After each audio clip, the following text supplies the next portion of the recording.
जीवन में कई बार ऐसी स्थिति उत्पन्न हो जाती है जब हमें किसी से अपमान सहन करना पड़ता है, कई बार अपनी की गई गलतियों के कारण, तो कई बार बिना बात के अपमानित होना पड़ता है। हालांकि अपनी गलतियों के लिए हुए अपमान को इंसान सह लेता है, लेकिन कई बार बिना किसी गलती सबके सामने अपमानित होना पड़े तो सहना मुश्किल हो जाता है।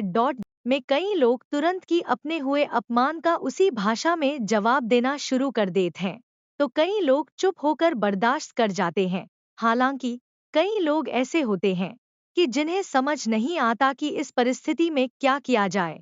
आचार्य चाणक्य ने अपने नीति शास्त्र में अपमान के जवाब देने के तरीके बताए हैं।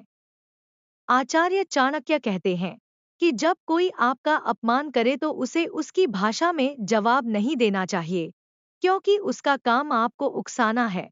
इसलिए ये अच्छा है कि आप ऐसी परिस्थिति में चुप रहें और उसकी तरफ देखकर थोड़ा सा मुस्कुरा दें और उससे कुछ मत कहें, क्योंकि अगर कुछ कहेंगे तो उसे और भी ज्यादा गुस्सा आएगा और वो खुद को ही अपमानित महसूस करने लगेगा।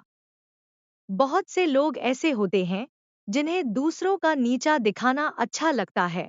आचार्य चाणक्य के मुताबिक ऐसे लोग जीवन में असफल होते हैं। वे कहते हैं कि एक समझदार इंसान कभी किसी का अपमान नहीं करेगा। वहीं बहुत से ऐसे भी होते हैं कि जिनके लिए सब कुछ सहन कर जाना ही सबसे बेहतर तरीका होता है। हालांकि चाणक्य कहते हैं कि अगर कोई शख्स अपमान करे तो उसे एक बार सहना समझदारी है, दूसरी बार हुए अपमान को सहन करना उस शख्स के महान होने का परिचय देता है। लेकिन चाणक्य कहते हैं कि तीसरी बार अपमान को सहन करना उस शख्स की सबसे बड़ी बेवकूफ़ी होती है। इसलिए हमेशा अपमान सहना सही नहीं है।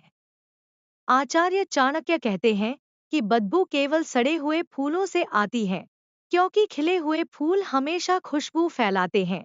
इसी तरह जो इंसान दूसरों का अपमान करता है, ऐसे लोगों की सोच बहुत ही छोटी होती है। इस कारण ऐसे लोग जीवन में कभी कामयाब नहीं हो पाते हैं। चाणक्य ये भी कहते हैं कि जिन लोगों को दूसरों का अपमान करना अच्छा लगता है, उन लोगों से दूरी बनाए रखने में ही भलाई है।